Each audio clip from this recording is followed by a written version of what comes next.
innocent until proven guilty, but not me. I'm a liar until proven honest. Louise O'Neill in Asking for It. This is a quote reflecting the way a victim of rape feels in our society. We have a serious problem in America. We are living in a rape culture. Between the constant victim blaming and the offensive jokes, we're saying it is okay for someone to get raped. This has got to change. The fact that we live in the United States of America in the 21st century should be enough to confidently say that we don't live in a rape culture. But it just can't happen. Many people don't realize the many sides of a rape culture. One of the most common is victim blaming, or the question, what were you wearing? This could be very traumatizing to a victim. Envision yourself in the following scenario. Your life has just been disassembled by a perpetrator that has heinously assaulted you. And as you are put on the stand and asked to describe this humiliating infringement on your sense of security, you try to depict the trauma that occurred when you were sexually assaulted. Then, as if opposing the weight of it all, the defendant's attorney asks you what you were wearing at the time of the attack. They bring this question up to make it appear as if you were asking for it. As a female, it is highly insulting that people find it okay to ask this question. What women wear is their decision, yes. However, no one has ever made the decision to be raped. One example of the worst case scenario is in Florida in 1989.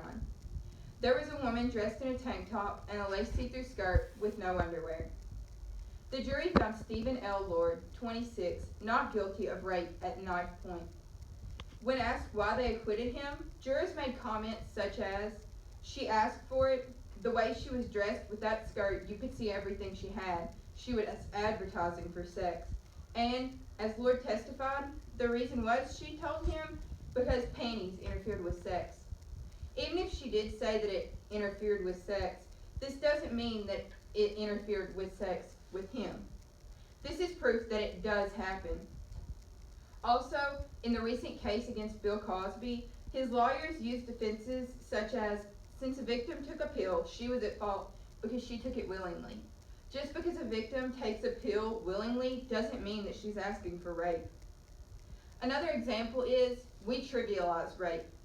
Some ways we do this is by, like I said, victim blaming, but also assuming men don't get raped. Or if they do, they're weak. This is just simply not true. It is estimated that 1 in 6 males will be sexually assaulted in their lifetime. Also, it is thought that male rapes are greatly unreported, which means that this number could be much higher. Some more examples of a rape culture are these. Publicly scrutinizing a victim's dress, mental state, motives, and history. Gratuitous gendered violence in movies and television. Defining manhood as dominantly and sexually aggressive. Defining womanhood as submissive and sexually passive.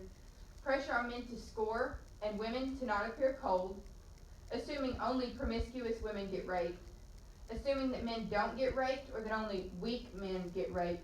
Refusing to take rape accusations seriously, and teaching women to avoid getting raped. Now that we know what the problem is, we need a solution. One way we can do this is by passing laws to prohibit behavior that people find acceptable. In 1979, it was finally made illegal for a husband to rape his wife. In Florida, it is illegal to ask the question, what were you wearing, in the case of a rape. We should follow behind Florida and also New York to pass similar legislation such as this.